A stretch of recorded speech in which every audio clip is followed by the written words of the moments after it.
This is the DEFCON warning system. Alert status for 9 p.m., Sunday, January 3, 2010. Condition green, DEFCON 5. Condition green, DEFCON 5. Condition green, DEFCON 5. There are currently no imminent nuclear threats against the United States at this time.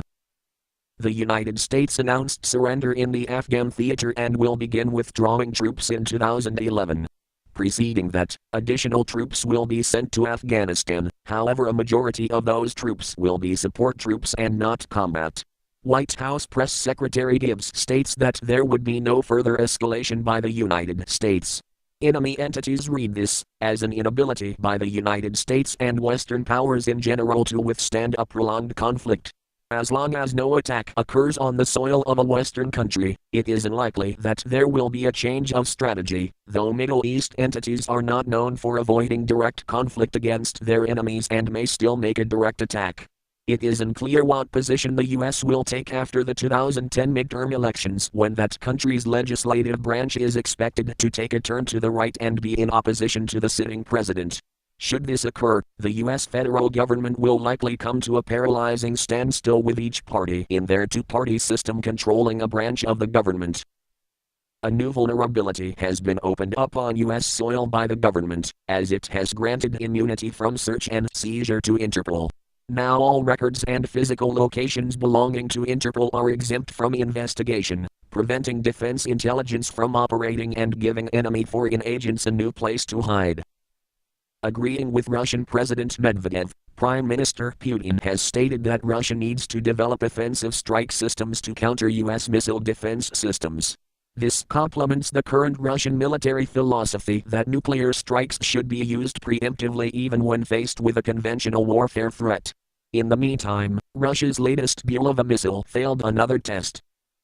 The world continues to focus on Iran, as the United States has extended yet again a deadline for the country regarding nuclear talks, continuing to soften its resolve in the face of determined opposition. Iran, in the meantime, has rejected the UN proposal regarding nuclear enrichment and plans to enrich uranium itself. While claiming that such enrichment is for civilian purposes only, Iranian documents report that Iran is working on a neutron initiator, the component of a nuclear bomb that triggers the explosion. It should be noted that there is no civilian use for a neutron initiator. United Kingdom readiness for conflict continues to devolve in the face of hostile attacks from its own government. It is reported that morale among UK soldiers has fallen to dangerous levels, as the government has gone so far as to sue its own soldiers in order to reduce injury compensation. Currently, the morale among troops in both the United States and the United Kingdom are of concern and can be taken advantage of by enemy agents. The DEFCON warning system is a private enterprise which monitors world events and assesses nuclear threats against the United States by national entities. It does not evaluate individual terrorist threats and does not report on them, except in cases of hard intelligence. The public should make their own evaluations and not rely on the DEFCON warning system for any strategic planning.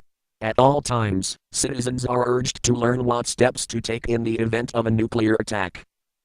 If this had been an actual attack, the DEFCON warning system will give radiation readings for areas that are reported to it.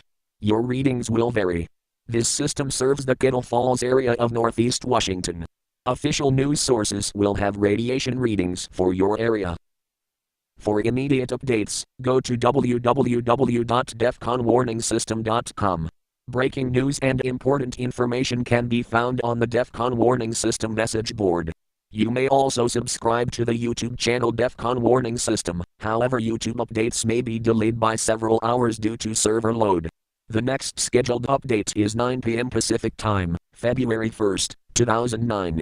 Additional updates will be made as the situation warrants, with more frequent updates at higher alert levels.